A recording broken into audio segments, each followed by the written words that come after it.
Salary का basic structure ये है कि salary is taxable on receipt basis. अच्छा, रिसीट बेस का मतलब बेसिकली ये है कि अगर वो कुछ ना बताएं एग्जाम क्वेश्चन में, तब तो जितना महीनों की सैलरी है उतने ही महीनों की सैलरी आप टैक्सेबल करोगे। लेकिन वो ये हो सकता है कि आपको बता दें कि इस साल आपकी जॉब 1 जुलाई से स्टार्ट हुई है, उससे पहले जॉब नहीं थी, तो आपको सैलरी मिली है अगले महीने मिलती है। ओके, चेक आपको अगले महीने मिलता है। इसका मतलब क्या हुआ कि आपने काम किया है 12 महीने, आपकी सैलरी टैक्सेबल होगी 11 मंथ्स की। ठीक है। अच्छा, लेकिन अगर कुछ मेंशन ना करें तो आप तो पहले से जॉब कर रहे हैं, तो 12 महीने की सैलरी आपको मिल गई। ओके, चाहे पिछला जून इस साल मिला हो, इस साल जून ना मिला हो। ओके। अच्छा, फिर बात वो ये कह सकते हैं कि आपको 12 महीने की सैलरी मिल गई और जून 30 जो कि आपका लास्ट वर्किंग डे था, उस दिन आपने जुलाई और अगस्त की सैलरी भी एडवांस में रिसीव कर ली है। तो चूंकि salary is taxable on receipt basis, तो ऐसे में आपके पास सैलरी कितने महीने की टैक्सेबल होगी? 14 मंथ्स की। ठीक है। अच्छा ना, उसका फिर एक केस ऐसा है जिसमें आपकी सैलरी एक्रूअल बेस पे टैक्सेबल होगी। वो केस कौन सा है कि अगर आप एम्प्लॉय हो किसी प्राइवेट कंपनी के, ओके, और उसमें कमिश्नर अगर चाहे तो ये ऑप्शन एक्सरसाइज कर सकता है। तो ये ऑप्शन कमिश्नर को एक्सरसाइज करना है, आपको नहीं करना। इसका मतलब क्या हुआ कि आप तो रिसीट बेस पर ही वर्किंग करके देंगे। ओके, फिर बाद में कमीशन ऑडिट करेगा, वो अलग बात है। ये अलग बात कि प्रैक्टिकली स्पीकिंग सैलरीड केस में ऑडिट होता नहीं है, हो सकता है कमिश्नर ऑडिट कर सकता है। ओके। अच्छा, उसका फिर अब रिसीट को डिफाइन किया गया। तो पहला क्वेश्चन तो आसान है कि हमने आपको चेक दे दिया, कैश दे दिया, आपने चेक है जमा करा दिया। दूसरा केस क्या था कि अगर हमने आपको पेमेंट नहीं की लेकिन आपके बिहाफ पर किसी और को पेमेंट की है, तो वो भी आपकी रिसीट की डेफिनेशन में आ जाती है। तो हुआ क्या कि हमने 1 लाख रुपीज आपकी सैलरी है, 90,000 आपको पे किया और 10,000 हमने प्रोविडेंट फंड में ट्रांसफर कर दिया। तो आपने कितने रिसीव कर लिए? 1 लाख रुपीज। चले, 1 लाख रुपीज आपकी सैलरी है, पीएफ नहीं है। इनकम टैक्स की बात कर लेते हैं। अगर आपका मंथली टैक्स बनता है 4,000 रुपए, हालांकि हम ईयरली बेस पे टैक्स वर्क आउट करते हैं, उसको 12 से डिवाइड करते हैं, तो मंथली टैक्स आपका कितना बन गया?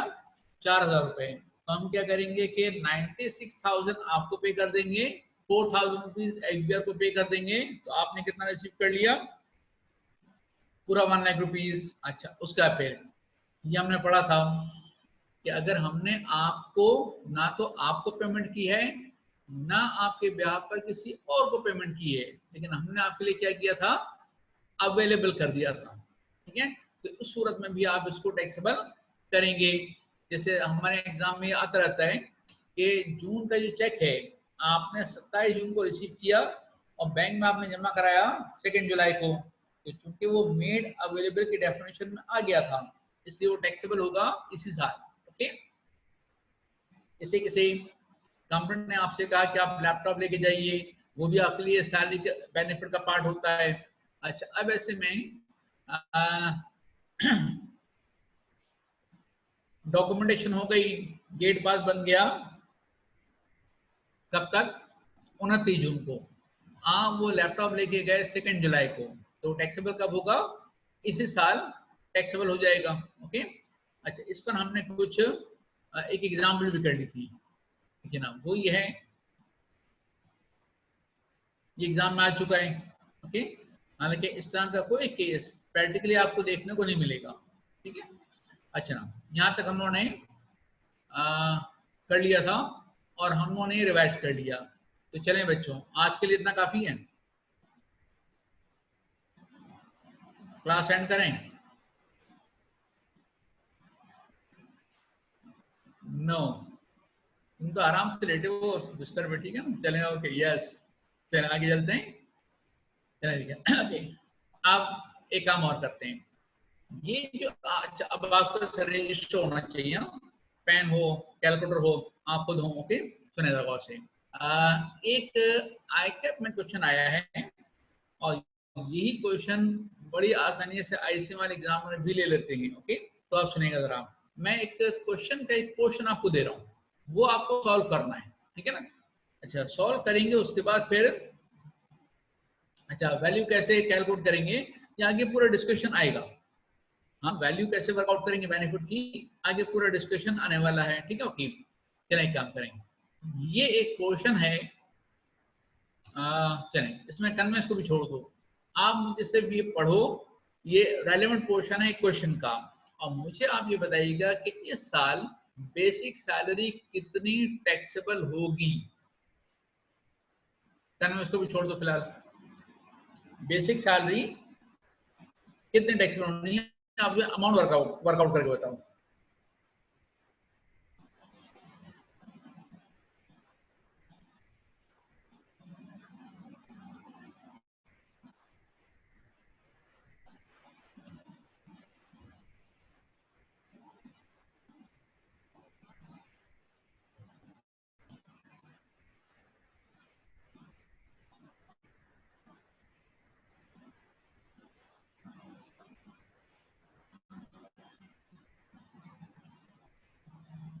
5.24 मिलियन एक आंसर आया है, एक आया 484,000।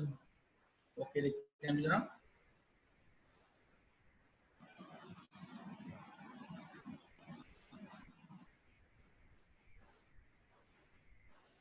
484,000, 4.84 मिलियन, 4.84 मिलियन।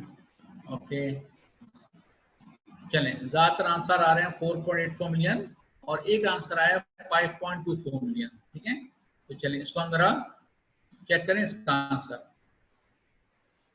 अच्छा, इसका आंसर है 5.24 मिलियन, ठीक है।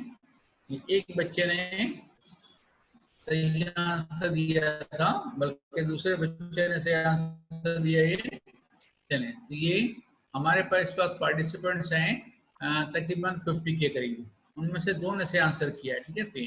तो इन दोनों को क्या किया जाए इनका, ठीक है, मेरा ख्याल है इन दोनों को हम ब्लॉक कर देते हैं, क्योंकि ये पूरी क्लास का माहौल खराब कर रहे हैं, ठीक है। देखिए, सही आंसर है 5.24 मिलियन। अच्छा, ये कैसे आया, सुने गौर से। बात ये है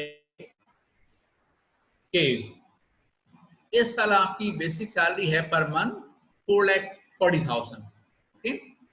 अच्छा ना, आपको मिली है पूरे 12 महीने की सैलरी, लेकिन हुआ क्या कि आपका 10% इंक्रीज हुआ था विद इफेक्ट फ्रॉम 1 जुलाई, यानी कि साल के शुरू में 1 जुलाई से इंक्रीज हुआ 10%। अच्छा, 10% इंक्रीज का मतलब क्या हुआ कि पिछले साल 30 जून तक आपकी सैलरी थी 4 लाख रुपीज, ठीक है ना। आपकी बेसिक सैलरी 4 लाख रुपीज थी, 10% इंक्रीज होकर के कितनी हो गई, 4,40,000 हो गई।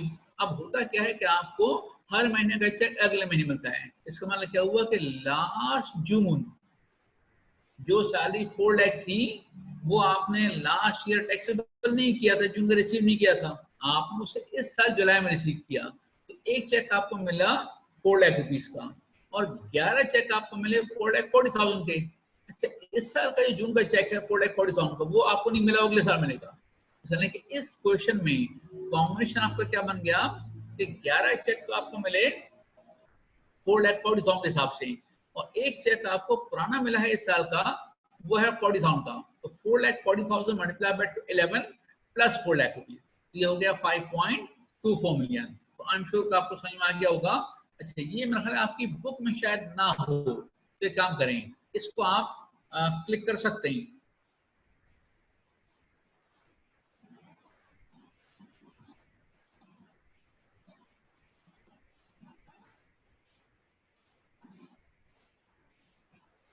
नहीं समझ आया, देखो के बात ये कि इस साल 12 महीने काम किया ना। अच्छा, अगर ये जुमला नहीं होता, salary transfer to bank account on 10th of the following month, तो हम क्या करते, 4,40,000 मल्टीप्लाई 12 करते, सही है ना। सैलरी आपको 12 महीने की मिली है ना, लेकिन हुआ क्या कि आपका इंक्रीमेंट हुआ है 10%, और कब हुआ है, 1 जुलाई से। तो पिछले साल जून तक आपकी सैलरी कितनी थी, 4 लाख रुपीज थी, तो पिछले साल जून का चेक आपको इस साल मिला, और salary is taxable on receipt basis, ठीक है। तो आपको जुलाई में चेक मिला जून के महीने का, वो आपको मिला 4 लाख रुपए का, फिर जुलाई की सैलरी 4,40,000 हो गई, वो मिली अगस्त में। तो इस तरीके से होते होते इस साल जून की सैलरी अभी आपको नहीं मिली, 30 जून तक नहीं मिली, वो जुलाई में मिली। ओके, इसका मतलब क्या हुआ कि 11 महीने का चेक आपको मिला 4,40,000 के हिसाब से, और 1 महीने का चेक आपको मिला था पुराना 40,000 के हिसाब से। तो 12 महीने की सैलरी आपने टैक्सेबल कर दिया। अच्छा, 4,40,000 पर 10% इंक्रीज क्यों नहीं करेंगे? देखिए ना, इसलिए कि 4,40,000 तो 10% इंक्रीज के साथ है ना, ठीक है ना। इसलिए कि ये फिगर आपको इसका होगी 110%। तो पिछले साल आपकी सैलरी कितनी थी? 4 लाख थी।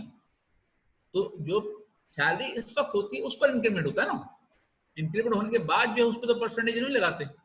ओके, चले आगे चलते हैं। देखिए अब एक और है पैरासी, उसका जरा बैकग्राउंड आप सुन लीजिए।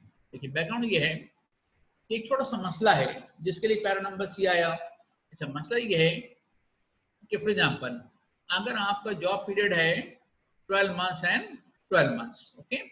अच्छा, लेकिन हुआ क्या कि आप जिस कंपनी में जॉब करते थे उसमें ईयर 1 में उन्होंने कुछ कैश का मसला हुआ, तो उन्होंने आपको कितनी सैलरी पे की है? 8 मंथ्स की। अच्छा, अगले महीने इस कंपनी का कैश का मसला हल हो गया, तो उन्होंने अगली पिछली सारी आपको सैलरी पे कर दी। अच्छा, अब सुनिए, अगर आप दोनों महीनों में एक्रूवल का कंसेप्ट लगाएं तो कितनी कितनी सैलरी टैक्सेबल होगी? 12 महीने और 12 महीने। अच्छा, दोनों साल आप रिसीट बेस इस्तेमाल करने तो 8 महीने और 16 महीने। लेकिन हुआ ये मसला यहाँ पर आ सकता है कि ये एक प्राइवेट कंपनी का केस है। अच्छा, कमिश्नर ने क्या किया कि ईयर 1 में एक्रूवल का कंसेप्ट इस्तेमाल करते हुए 12 महीने टैक्सेबल कर दिए, और ईयर 2 में कमिश्नर ने एक्रूवल का कंसेप्ट इस्तेमाल मतलब ऑप्शन एक्सरसाइज नहीं किया, तो वो रिसीट बेस पे टैक्सेबल हो गया। तो अब अगर आप रिसीट बेस पे टैक्सेबल करेंगे तो 16 महीने हो गए। अच्छा, इस स्ट्रक्चर में आपको खराबी क्या नजर आ रही है? यानी कि एक साल एक्रूवल, दूसरा साल रिसीट, तो खराबी क्या नजर आ रही है आपको कि 4 महीने डबल टैक्स हो रहा है ना, 4 महीने डबल टैक्स हो रहे हैं, तो क्या करें? अच्छा, अब ये मेथड चेंज होने पे क्या कोई इनकम डबल टैक्स होनी चाहिए? नहीं होनी चाहिए। अब पढ़ें ये पैराग्राफ।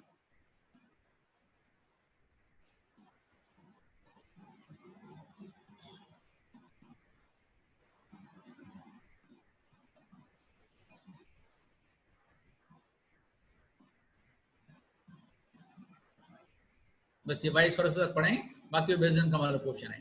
तो देखिए इस पैराग्राफ में क्या किया उन्होंने कि मेथड चेंज होने पर कोई इनकम डबल टैक्स भी ना हो और कोई इनकम बीच में से गायब भी ना हो जाए।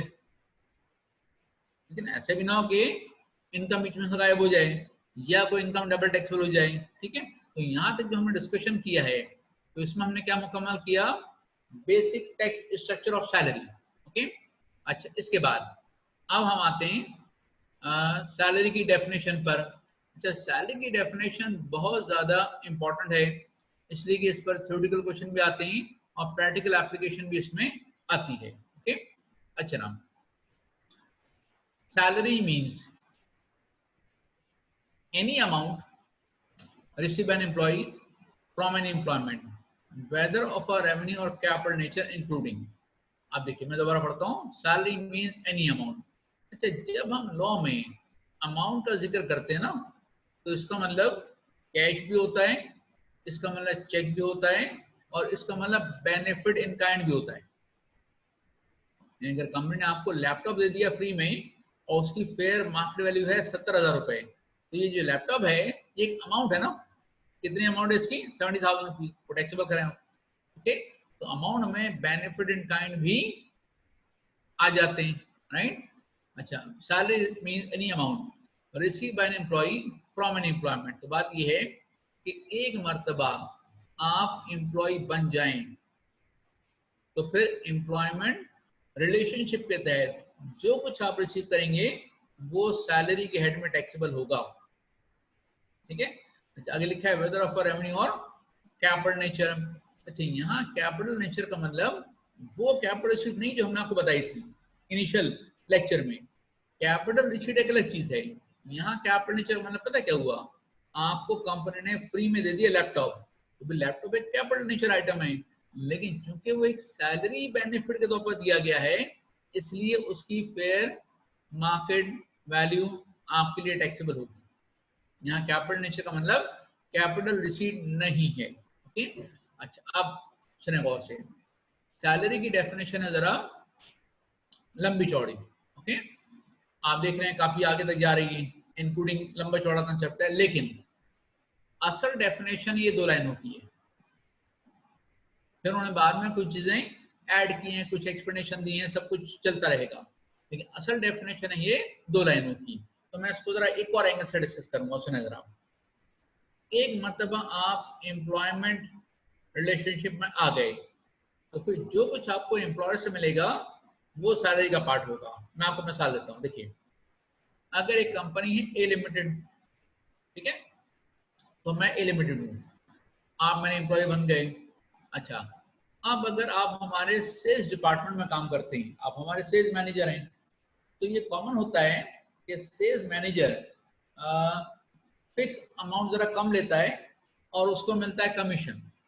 जितनी ज्यादा सेल करेंगे उतना ज्यादा आपको कमीशन मिलेगा, ये होता है ना। ओके, आप सुने, आप जो कमीशन रिसीव कर रहे हैं, क्योंकि एज एन एम्प्लॉय आप काम कर रहे हैं, इसलिए वो कमीशन आपकी सैलरी का पार्ट होगा।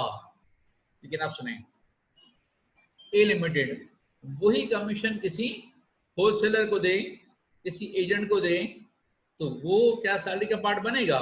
द आंसर इज नो, यानी कि काम तो दोनों एक ही कर रहे हैं।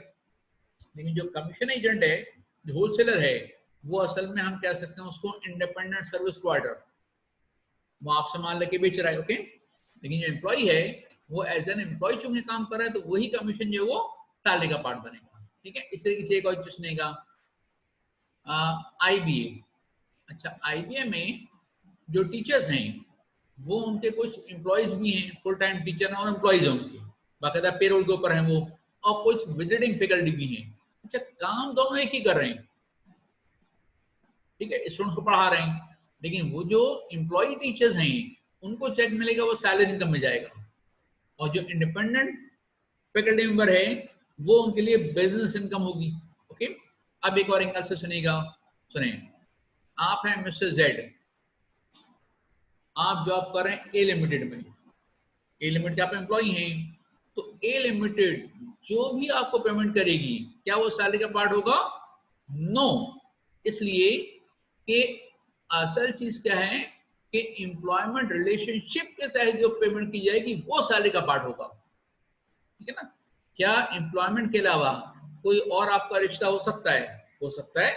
जैसे मैं आपको मिसाल दूं, अगर आप एलिमेंट के एम्प्लॉय हैं, जो कुछ आपको मिल रहा है वो सैलरी का पार्ट है, लेकिन जिस कंपनी के आप एम्प्लॉय हैं, क्या उसी कंपनी के कुछ शेयर आप परचेज कर सकते हैं? कर सकते हैं। आप एम्प्लॉय हैं एलिमेंट के, आप एलिमेंट के कोई शेयर परचेज करना चाहें कर सकते हो, लिस्टेड कंपनी तो मसले कोई नहीं है, आप किसी को बताए बगैर स्टॉक एक्सचेंज पर परचेज कर लें। तो अब ऐसे में कंपनी जब शेयर्स के ऊपर डिविडेंड पे करेगी, तो क्या वो सैलरी का पार्ट होगा? नो, वो तो इनकम फ्रॉम अदर सोर्स में जाएगा। माने कि आप देखें, पेयर भी वही है और रेसिपिएंट भी वही है। ओके, अच्छा ना, तो असल चीज क्या बनी कि रिश्ता चेंज होने से हेड ऑफ इनकम चेंज हो सकता है, हो जाता है। ओके, अच्छा ना, अब उसके बाद इंक्लूडिंग के बाद क्या? अच्छा, अब जो चीजें आगे आ रही हैं, कुछ आसान है कुछ मुश्किल है। देखिए, पे, वेजेस, अदर एमिशन, तो जनरल वर्ड्स हैं। अब सुनिएगा, लीव पे एंड लीव इन कैशमेंट। देखिए वो होगा क्या, जब इंशाल्लाह आप लोग IC में क्वालिफाई करेंगे, या उससे पहले भी आप हो सकता है कि जॉब कर लें, तो बहरहाल IC में क्वालिफाई करने के बाद आपने जॉब किया। अच्छा, जब आप जॉब पे जाएंगे तो वहां कुछ छुट्टियां ऑफिशियली अलाउड होती हैं। आमतौर पर साल में 20 दिन या महीने की छुट्टी होती है, तो अगर महीने की छुट्टी अलाउड है, तो आपने काम किया 11 महीने, आपको सैलरी मिली 12 महीने की, तो जो 1 महीना आप काम पर नहीं गए उसका चेक आपको मिल रहा है, क्या वो सैलरी का पार्ट होगा? यस, क्योंकि वो आपकी सैलरी पैकेज का पार्ट है। ठीक है, अच्छा, लीव इनकैशमेंट क्या उसका अपोजिट है, ठीक है ना। अच्छा, जो छुट्टियां आपको करनी चाहिए थी आपने नहीं की, आपने काम कर लिया उन छुट्टियों में जाकर के भी, तो अब जो जितना ज्यादा आपने काम किया है छुट्टियों की जगह, उसके लिए आपको एक्स्ट्रा कैश मिलेगा। उससे हम कहते हैं लीव इन कैशमेंट। सुना जरा गौर से, हम एक कंपनी है, एक बात सुन लीजिएगा, हम बार बार कंपनी का वर्ड इस्तेमाल कर लेते हैं, असल वर्ड है एम्प्लॉयर। आपका एम्प्लॉयर कंपनी भी हो सकती है, पार्टनरशिप फर्म भी हो सकती है, और इंडिविजुअल भी हो सकता है। ओके, अच्छा ना, तो अब हम बात करते हैं कि हमारी कंपनी के 2 एम्प्लॉइज हैं। अच्छा, 1 महीने की छुट्टी ऑफिशियल अलाउड है। अच्छा, मिस्टर जेड ने, मिस्टर वाई और जेड 2 हैं, मिस्टर वाई ने 11 महीने काम किए, 1 महीने छुट्टी की, उन्हें 12 महीने की सैलरी मिली। अच्छा, मिस्टर जेड ने 1 दिन भी छुट्टी नहीं की, ठीक है, तो उन्हें कितनी सैलरी मिलेगी? उन्हें 13 महीनों की सैलरी मिलेगी। तो जो छुट्टियों की जगह एक्स्ट्रा काम करना, उसको आप एक्स्ट्रा कैश मिल जाता है आपको, उसे हम कहते हैं लीव इन कैशमेंट। अच्छा, उसके बाद है ओवर टाइम। अच्छा, ओवर टाइम को पता क्या होता है? जो ऑफिशियल आवर्स हैं उसके बाद आप काम करें तो आपको मिलता है ओवर टाइम, ठीक है, वो सैलरी का पार्ट है। बोनस, कमीशन, फी। अच्छा, ग्रेजुएटी का आगे जिक्र आएगा, क्या होगा क्या होती है हम उसको बाद में डिस्कस करेंगे। और अब आप देखिएगा, और work condition supplement such as for unpleasant और डेंजरस वर्किंग कंडीशन। तो सुने, आप मुझे बताइएगा, डेंजरस वर्किंग कंडीशंस पाकिस्तान में क्या हो सकती हैं? एग्जांपल दे सकते हो? ऐसी डेंजरस कंडीशन, वर्किंग कंडीशन कि जिसमें आपको एक्स्ट्रा पैसा मिले। बिल्कुल सही है, माइंस। माइंस के अंदर जाके काम करते हैं, कोल माइंस वगैरह, तो उसमें आपको रिस्क होता है बहुत बड़ा। आइसक्रीम फैक्ट्री में कौन सा खतरा है? ठीक है, नहीं है। चलें, कोल माइंस। अच्छा, अब सुनिएगा जरा, कोल माइंस हो गया, तो कोल माइंस के अंदर जो जाके काम करते हैं ना, उन्हें एक्स्ट्रा अलाउंस मिलता है, ठीक है। अच्छा ना, उसके बाद किसने मुझसे कहा डॉक्टर्स नाउ डेज, ठीक है ना, केमिकल मैन्युफैक्चरिंग फैक्ट्रीज। अच्छा, डॉक्टर वाला मामला थोड़ा सा टेढ़ा है। डॉक्टर के लिए डेंजरस वर्किंग कंडीशन नहीं होंगे तो बहुत अच्छा चांस है, अगर वो कौम की खिदमत करते हुए और वायरस का शिकार हो गए और जान चली गई, तो एक बहुत बड़ी नेकी का काम है मेरा ख्याल है, ठीक है। बहरहाल चलें कर। अच्छा, एक और मैं आपको एग्जाम्पल दूंगा जो आपने यहाँ पे नहीं दी है, ठीक है। आजकल तो मशीन वगैरह आ गई, लेकिन एक जमाने में आपको पता होगा, और आज भी होता है कुछ, कि कंस्ट्रक्शन में बाहर की तरफ जो मजदूर काम कर रहे होते हैं, वो बेचारे रस्सियों पर लटक के काम कर रहे होते हैं, ठीक है ना। अभी आपको पता है कुछ अर्से पहले क्लिफ्टन में वो कोई पट्टे के ऊपर काम कर रहे थे, पट्टा टूट गया तो वो 6-7 लोग नीचे गिर गए और ठीक है उनकी डेथ हो गई। ओके, तो बहरहाल ये है डेंजरस वर्किंग कंडीशन। अच्छा, ओके, अब आपके पास है अनप्लेजेंट वर्किंग कंडीशन, इसकी एग्जाम्पल दो।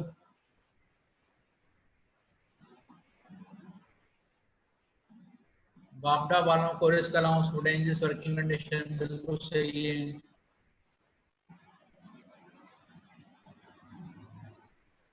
अनप्लेजेंट वर्किंग कंडीशन, एग्जाम्पल दो।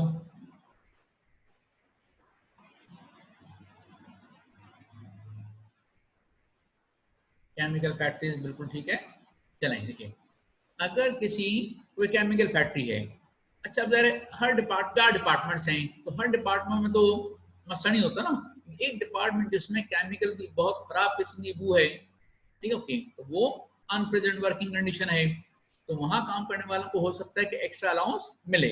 ओके, पर हमारे यहाँ मिलता जुलता है नहीं, लेकिन मिल रहा है तो फिर वो सैलरी का पार्ट होगा।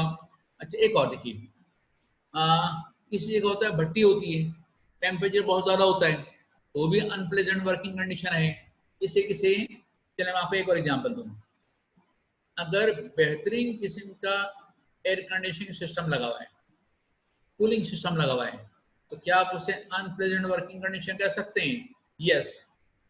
मैं आपको मिसाल देता हूँ, देखिए, एक कंपनी जो फूड आइटम्स को मिक्सिंग करके और उसको प्रिजर्व करती है, तो उसका जो डिपार्टमेंट है उसमें वो क्या करते हैं, वो अनप्रेजेंट वर्किंग कंडीशन है, देखिए उसमें इतना टेम्परेचर लो होता है, कम होता है, कि वहां जो काम करने वाले हैं ज्यादा अरसे काम करेंगे उनके हाथ फ्रीज हो जाएंगे, तो बाकी इंटरनेशनल लॉज हैं कि इतने अरसे से इतने घंटे से ज्यादा आप उन्हें काम नहीं करवाएंगे, ओके, और उसको काम करने में उनको एक्स्ट्रा अलाउंस मिलता है, ठीक है, ओके। अच्छा, अब ये जो उन्होंने कहा will tax allow on this allowance, tax लगेगा, अलाउंस ही मिलेगा, ये आपकी सैलरी का पार्ट बनेगा और उस पर आपको टैक्स पे करना पड़ेगा। अच्छा ना, उसके बाद आइसक्रीम जो है वो उस वक्त हमने डेंजरस वर्किंग कंडीशन की बात की थी, अनप्रेजेंट की बात नहीं की थी, ठीक है। अच्छा ना, अब उसके बाद आगे चलते हैं। अच्छा ना, परक्विजिट्स, तो इसको आप पढ़ लें, आगे पूरी डेफिनेशन है परक्विजिट्स की, वो हम आपके साथ डिस्कस करेंगे, ओके। इसके बाद ये पढ़ें जरा।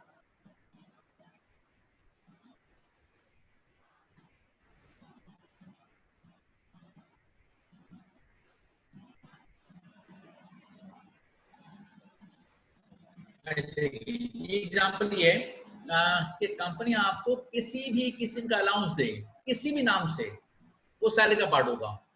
हाँ, किस सूरत में एग्जाम होगा, अगर वो किसी ऑफिस एक्सपेंस को मीट आउट करने के लिए है।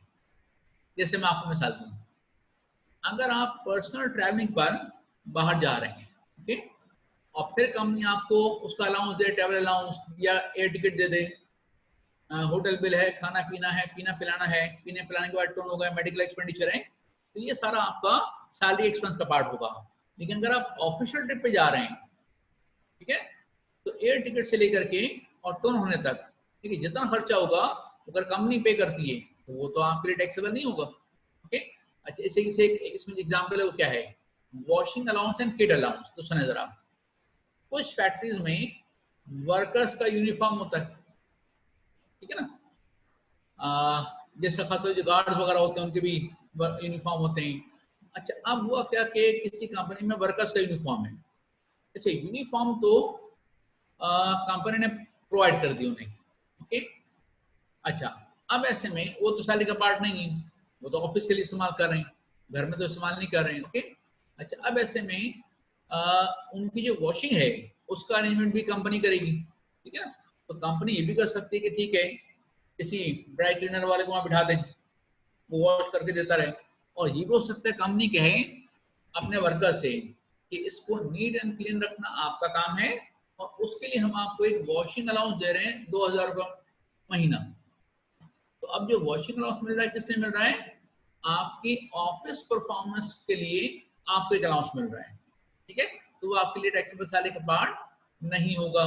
अच्छा, अब मैं काम करता हूँ, ये जो अलाउंसेस जिसका जिक्र लॉ में मौजूद है उसको हम वन बाय वन आपके साथ शेयर कर लेते हैं। तो क्या लिखा है, allowances including cost of living allowance.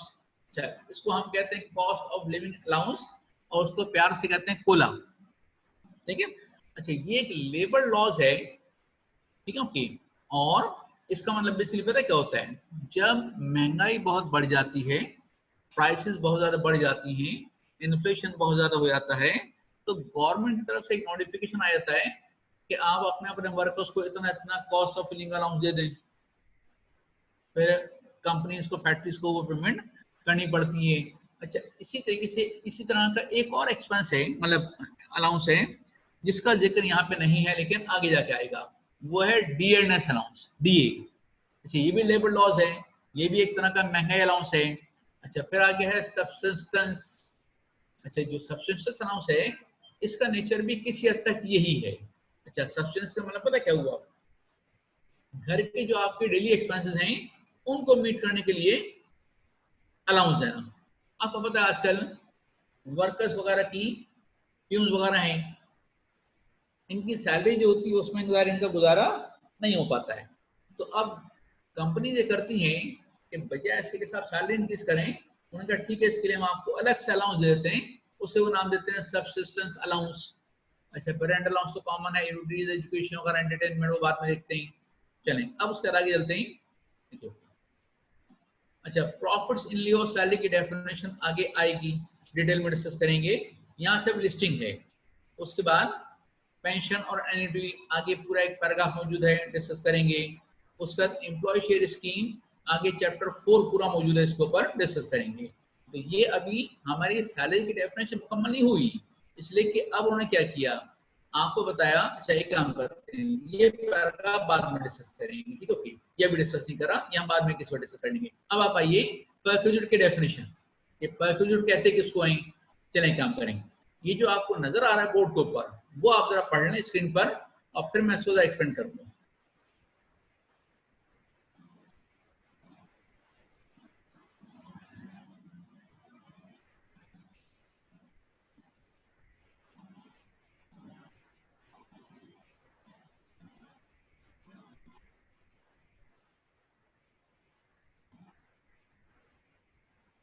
ठीक है, पढ़ लिया आप लोगों ने? चलिए एक बात ये कि यहाँ हम आपको ये भी बता रहे हैं कि परक्यूजिट क्या होता है, और इसी में ये डिफरेंस भी आ जाएगा कि परक्यूजिट में और अलाउंस में क्या फर्क होता है। अच्छा, इसके लिए मगर आपको मिसाल लूँ मेडिकल की। देखिए, ए लिमिट का आप एम्प्लॉई हैं। अच्छा, एक तो ये हो सकता है कंपनी आपको हर महीने फिक्स अमाउंट पे करें जिसका आपके एक्चुअल मेडिकल एक्सपेंस से कोई ताल्लुक ना हो। मिसाल के तौर पर कंपनी ने आपसे कहा कि हर महीने 10,000 हम आपको पे करें एज मेडिकल अलाउंस, ठीक है? अच्छा ना, अब आपके एक्चुअल मेडिकल बिल, आप बीमार हो ना हो, एक्चुअल एक्सपेंस आपके ज्यादा हो कम हो, आपको हर महीने 10,000 रुपए ही मिलेंगे मेडिकल के नाम से। तो ये हो गया अलाउंस, जिसका एक्चुअल एक्सपेंस को ताल्लुक नहीं है। अब आइए परक्यूजिट। अच्छा, परक्यूजिट दो तरीके से होते हैं। एक होता है बेनिफिट इन काइंड, जैसे बहुत सारी कंपनीज क्या करती हैं, मुख्तलिफ हॉस्पिटल्स पैनल के ऊपर हैं, ठीक है ना, डॉक्टर्स पैनल के ऊपर हैं। अगर आप बीमार हो, ठीक है, या आपके घर वाले बीमार हो, तो आप जाएं किसी हॉस्पिटल में, और आपका वहाँ रजिस्ट्रेशन होता है, आपका कार्ड बना होता है, आप इलाज करा के वापस आ जाएं। हॉस्पिटल वाले क्या करेंगे, बिल बना के देंगे कंपनी को, और कंपनी उसकी पेमेंट करेगी। तो ये हो गया बेनिफिट इन काइंड, ये आपके लिए क्या हो गया, परक्यूजिट हो गया। अच्छा, इसी से परक्यूजिट की एक और शक्ल भी होती है, तो पता क्या है, कंपनी का जी बेनिफिट काइंड हम आपको नहीं दे रहे, लेकिन फिक्स अमाउंट भी नहीं दे रहे। डॉक्टर को पैनल पे नहीं है, आप अपने किसी डॉक्टर से इलाज कराएं, ओके, और बिल ला के हमें दे दें, बजाय से कि डायरेक्ट हॉस्पिटल बिल दे और वो डायरेक्ट हॉस्पिटल को पेमेंट करें।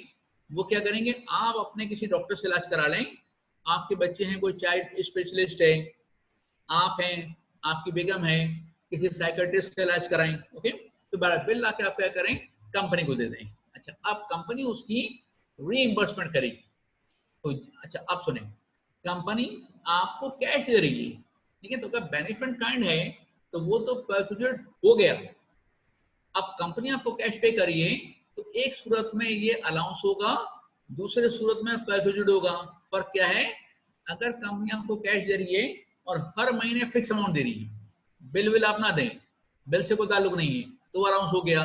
और जितने आपके एक्चुअल बिल हैं उसकी रिइंबर्समेंट हो तो फिर वो परक्यूजिट कहलाता है। और अब आप देखेंगे पैराग्राफ क्या लिखा है ब्रैकेट में, रीइंबर्समेंट में भी सब्जेक्ट हुआ मैक्सिमम लिमिट। अच्छा, होता क्या है, जब भी कंपनी बेनिफिट काइंड देती है या खास तौर पर रीइंबर्समेंट दे रही होती है, तो वो लगाते हैं मैक्सिमम लिमिट कि इससे ज्यादा पैसा नहीं मिलेगा आपको, ठीक है, ओके। अच्छा, वो इसलिए कि अगर लिमिट ना लगाएं तो आपको पता है कि फिर लोग ज्यादा बीमार होंगे। और आजकल तो आपको पता है कि बीमारी कैसी कैसी है, यानी एक ऐसा वायरस। अच्छा, इसके बारे में मुझे एक डॉक्टर ने बताया, ये जो वायरस आजकल चला हुआ है कोरोना, इसका साइज ये है कि एक अगर आप लें सुई, उसकी नोक पर अगर करोड़ों वायरस जमा हो जाएं तो आप अपनी आंख से देख नहीं सकते, बहुत ही स्पेशल माइक्रोस्कोप से देखना पड़ता है। तो इतने छोटे से वायरस ने पूरी दुनिया का बेड़ा गर्क करके रखा हुआ है, सबको घर में बिठा दिया, ठीक है ना, आप भी घर में बैठ करके आराम से लेट करके, वरना आप इस वक्त होते आईसीयू की बिल्डिंग में, ठीक है, ओके। तो बात ये कि जनाब, और आप खुद सोचें, आप एक वायरस ने बड़े बड़ों का बेड़ा गर्क कर दिया, और हम थोड़ा झगड़ा हो तो हम क्या कहते हैं, तुम जानते नहीं हो मैं क्या चीज हूँ, ठीक है, तुम्हें पता नहीं मैं कौन हूँ, ओके। तो बात ये कि साहब, हम कोई चीज नहीं है, अल्लाह से दुआ करनी चाहिए कि अल्लाह ताला हिफाजत फरमाए, और मरते वक्त ईमान नसीब फरमाए, जिंदगी में भी और खास तौर पर मरते वक्त। ठीक है, अच्छा मैं इसमें एक चीज आपके साथ जरा शेयर कर लूँ। चलिए डिस्कशन तो ये हो ही गया, आप सुने जरा। एक हदीस मैंने सुनी, आपने भी सुनी होगी, ठीक है ना, उसको थोड़ा सा जरा रमजान का टाइम में रिवाइज कर लेते हैं। देखिए, हमारी आपकी जिंदगी में सबसे बड़ी नेमत है ईमान।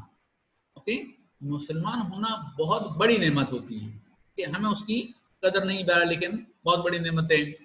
अच्छा, लेकिन हुआ क्या, अगर मुसलमान हैं, ईमान देने की हदीस ये है कि एक जमाना ऐसा आएगा कि जब 73 फिरके हो जाएंगे, 72 फिरके हो जाएंगे, ओके, और उनके साथ उसमें से एक सही होगा, बाकी सारे के सारे जहन्नमी होंगे।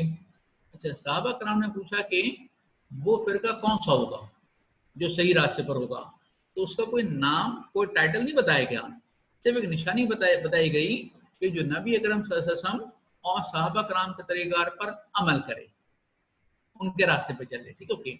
अच्छा, अब सुने मेरी बात गौर से, वो ये कि शायद वो जमाना आ चुका है कि 72-73 फिरके हो चुके हैं। ओके, अच्छा, अब एक इंटरेस्टिंग बात पता है क्या है, हर फिरके ने यही समझना है कि वो सही है, बाकी सब गलत है। यानी कोई भी फिरका थोड़ी क्या हम गलत हैं लेकिन हम कर रहे हैं, हर फिरके ने क्या समझना है कि वो सही है, बाकी सब गलत हैं। तो हमें पता है क्या करना चाहिए, हमें अल्लाह ताला से दुआ करनी चाहिए कि या अल्लाह हम कमज़ोर हैं, गुनाहगार हैं, ज़ईफ़ हैं, हमारे अकायद में जो भी खराबी है उसे दूर फरमा। अच्छा, मैं कोई मुफ्ती नहीं हूँ, आलिम नहीं हूँ, लेकिन अगर हम बजाय से कि अपना दिमाग इस्तेमाल करें, ठीक है ना, सिर्फ अपने आप को सही समझें, अगर हम ये काम अल्लाह ताला पे छोड़ दें तो ऐसा हो ही नहीं सकता कि अल्लाह ताला हमें अकेला छोड़ दें, वो यकीनन रहनुमाई तो फरमाएंगे। तो हमें क्या करना चाहिए, हमारे अकायद में जो भी खराबी उन्हें दूर फरमा और हमें सही रास्ते पे चला। ओके, और एक बात खास तौर पर सुने, ये हदीस है कि जो नबी के तरीके पर और साहबा कराम के तरीके पर अमल करेगा, इसे किसी कुरान शरीफ में है कि साहब रज़ी तआला अन्हु और रज़ू अन, ठीक, अल्लाह ताला साहबा कराम से राजी और साहबा कराम अल्लाह ताला से राजी। तो अगर हम खुदा ना खास्ता साहबा कराम को बुरा वाला कहने बैठ जाएं तो उनका नुकसान नहीं होगा, नुकसान हमारा होगा। नुकसान किसका होगा, हमारा होगा। तो हमें क्या करना चाहिए, बजाय से कि हम सही बाकी सब काफिर, बेहतर क्या अल्लाह ताला से दुआ करो। आप उधर ताक रातें आ रही हैं, ठीक है, लैलतुल कद्र वगैरह की, तो अल्लाह ताला पीछे छोड़ देंगे तो अल्लाह ताला हमें कभी नहीं छोड़ेंगे, ये बात तय है। लेकिन अगर आपके माँ बाप आपसे प्यार करते हैं, आप कोई फैसला उन पे छोड़ दें, वो कभी आपके लिए गलत फैसला नहीं करेंगे, लेकिन इंसान होने के नाते उनसे गलती हो सकती है। हम अल्लाह ताला पीछे छोड़ दें, अल्लाह ताला से गलती नहीं हो सकती, ठीक है ना। तो हमें क्या करना चाहिए, ये ताक़ात में खास तौर पर जब आप दुआ करने बैठे तो सजदे में जाके दुआ करें कि अल्लाह हमारे अकायद में जो भी खराबी उसे दूर करना। अकीदा खराब होगा तो फिर बहुत गड़बड़ हो सकती है, ठीक है ना। हम गुनाहगार तो हम हैं, लेकिन अकीदा सही होना चाहिए, ठीक है। अच्छा ना, अब यही मैं आपको मिसाल दूं अकोमोडेशन की, घर की, तो सुने जरा, एक होता है बेनिफिट काइंड, जैसे स्टील मिल के अपने हाउसेस हैं, स्टील मिल बंद पड़ी है, घर चल रहे हैं, ठीक है, ओके। तो वो स्टील मिल ने क्या किया, लोगों को, अपने एम्प्लॉयज को रहने के लिए घर दिया है, वो पद हो गया। अच्छा, कंपनी आपको घर ना दे, कैश दे, अब डिपेंड करता है, अगर कंपनी हर महीने आपको एक फिक्स अमाउंट पे कर रही है जिसका आपके एक्चुअल रेंट से कोई ताल्लुक नहीं है, तो वो क्या हो गया, house rent allowance in cash. लेकिन अगर कंपनी करे कि आपको कैश इस तरह से दे कि भाई आप कोई प्रॉपर्टी रेंट पर ले लें और उसका रेंट हम दे देंगे, आप हमसे रिकवर कर लीजिएगा, रेंट एग्रीमेंट भी आपका नाम पर होगा, लेकिन आप हमसे रिइंबर्स कर लीजिएगा, तो वो क्या हो गया, उसे भी हम कहेंगे पर विजिट। अच्छा, ये डिफरेंस इसलिए जरूरी है कि आगे जाके हम देखेंगे इसी चैप्टर में कि अगर मेडिकल अलाउंस मिल रहा है उसकी टैक्सेबिलिटी अलग है, मेडिकल एज पैकेज्ड मिल रहा है उसका ट्रीटमेंट अलग है, अकोमोडेशन अलाउंस मिल रहा है उसका ट्रीटमेंट अलग है, अकोमोडेशन मिल रही है एज बेनिफिट एज पैकेज्ड उसका ट्रीटमेंट अलग है, ठीक है। अच्छा ना, अब उसके बाद ये डिफरेंस समझने के बाद अब हम आते हैं उनका इंक्लूडिंग। अच्छा, मोटर व्हीकल आगे पूरा एक पैराग्राफ डिस्कस करेंगे, ठीक है। ये जरा पढ़ लें। Services of housekeeper, driver, gardener, other domestic assistant. तो सुने जरा, आपके घर पर, ठीक है ना, नौकर क्या क्या है आपके अलावा, ठीक है। अच्छा, आपके घर पे जितने नौकर हैं हो सकता है कि उनकी सैलरी भी कंपनी पे कर दे, तो वो आपके लिए एक बेनिफिट हो जाएगा सैलरी का, और वो आपके लिए टैक्सेबल होगा, ठीक है। फिर नमाज का टाइम होने वाला है, तो काम कीजिएगा, याद रखिएगा। हमेशा की डेफिनेशन एक मतलब और कंसेप्ट डिस्कस करने के बाद ये पैरा बी ऑनवर्ड स्टार्ट करेंगे, ठीक है। चलिए, अल्लाह हाफिज। अच्छा, एक काम और कीजिएगा कि चैप्टर नंबर 2 हमने अपने एडमिन को दे दिया है, उसके पास पेपर्स, वो इंशाल्लाह एक आध दिन में वो उसको गूगल ड्राइव पर अपलोड कर देंगे, ठीक है। अच्छा, आप में से कितने लोग चैप्टर 1 के क्वेश्चन सॉल्व कर चुके हैं? कोई है? कितने लोग चैप्टर 1 के पास पेपर सॉल्व कर चुके हैं? ठीक है। अच्छा,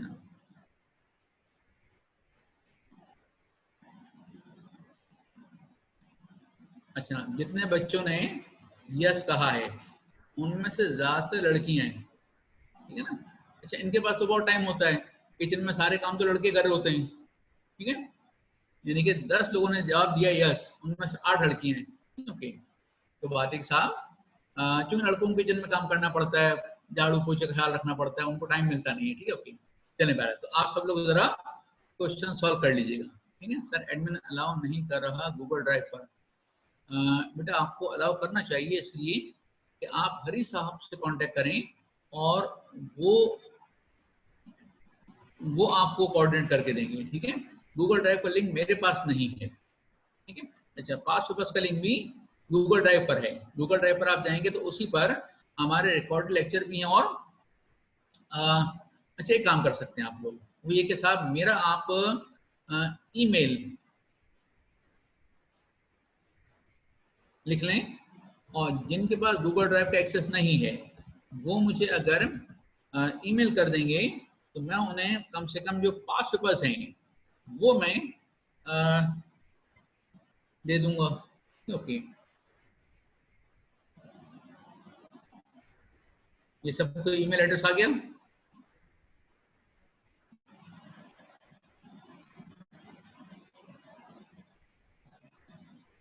नहीं भी आया तो आप एक काम करें, सुन लें इसको जरा। के पेटी वाला, KPETIWALA, के पेटी वाला @hotmail.com, ठीक है। ये आप जरा, ठीक है, तो इस पर आप मुझे अगर ईमेल कर देंगे ना तो मैं उसके जवाब में आपको कम से कम जो वर्ड के डॉक्यूमेंट है वो भिजवा सकूंगा। रिकॉर्ड लेक्चर तो नहीं भिजवा सकता, लेकिन वो आपको भिजवा सकता हूँ, ठीक है।